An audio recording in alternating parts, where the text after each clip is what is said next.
Alright, got something here that I was talking to you, Rod, and Pat about, but basically when you're sorting through the pennies for the copper ones, you have to look at the year, which is 81 and older is going to be copper, except for 1 year during World War II when they went to steel pennies.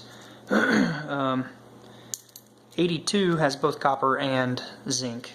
The zinc ones are lighter. They're not magnetic. You know, there's no ferrous material. They're not ferrous. There's no iron in it, nor are the regular copper ones. The regular copper ones are heavier. They're 3.5 grams, I believe, and these were 3.1 gram. So originally I was going to have them come down a slide and hit a scale, and the heavier ones will drop the scale or tip it, you know, counterbalance. The light zinc ones will shoot through. Too slow letting them hit that. It gives a pretty high false positive. Doesn't sort very well. And anyway, I figured there'd be a different, better way of doing it. I know that you can drop them and you can hear and you can look at them and all that crap, but with copper versus zinc, there's a difference in material there, obviously. One is more conductive. The copper's more conductive than the zinc. So if you know that, there's some other things you can do to sort them. When I was learning how to get my amateur radio license with electronics and everything Dad taught me, there is something called an eddy current when you induce a coil, or if you have a magnet and a piece of copper goes through it, steel, anything that's conductive goes through there, it will change the induction to there, or change the amount of current flowing through due to the eddy currents. So anyway, I was wanting to do something with that. You have a neodymium magnet, you can actually slide it down a piece of copper. It will not pick up speed until it passes the copper.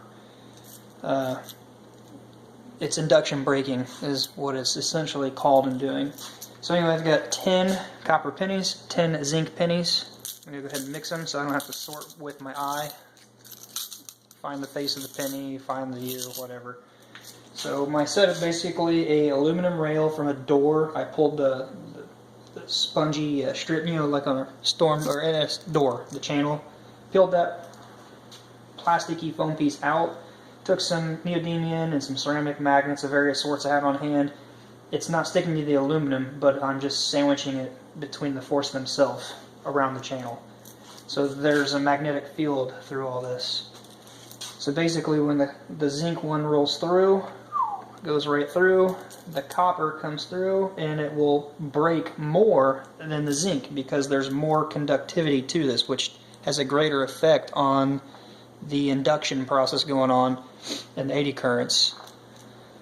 So anyway, here we go. The hopper up here is just basically so I can drop them in a lot quicker than trying to fit it into the channel. So it took a little bit of balancing from the angle, the amount of magnets, and the fall and drop and everything. So here we go.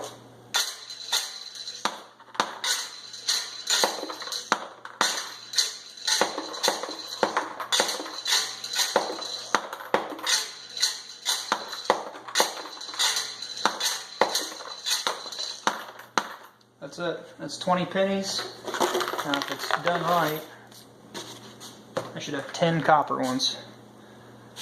1, 2, 3, 4, 5, 6, 7, 8, 9, 10. Actually, hold on to that just for a minute.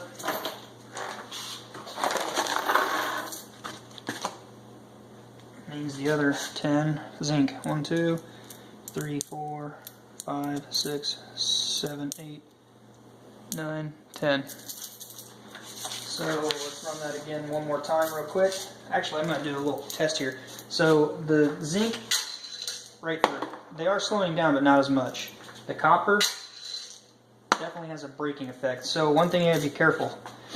If your zinc goes first, it flies off, your copper's fine. If you were to reverse them and it happens, a zinc one falls in right behind a copper one, it slows down and brakes pretty hard. You risk the chance of this one hitting it, rear-ending it. I've had that happen while I was testing the speed I can drop them in. And as it gets near the end of the rail, it bumps it and then they fall into the wrong ones. But as long as you go doop doop, not much quicker than that. Here, I'll just show you. So I'm going to drop the copper and then the zinc followed with plenty of time to spare first. Okay, they sorted fine. I'm going to do it again. Copper, then zinc. I'm going to drop them really close together. Still sorted fine. Now I'm going to drop them basically right behind each other. Still sorted fine. I'm going to drop them touching each other. And there, it did it. So as long as you don't have them touching when you do it, you're fine. So you can go pretty quick. So my next step in this is having a hopper that spins or agitates and just drops in at a certain speed. But by doing that, then you're using power to harness copper, or save copper, find copper, so it's not really worth it that way. Here we go.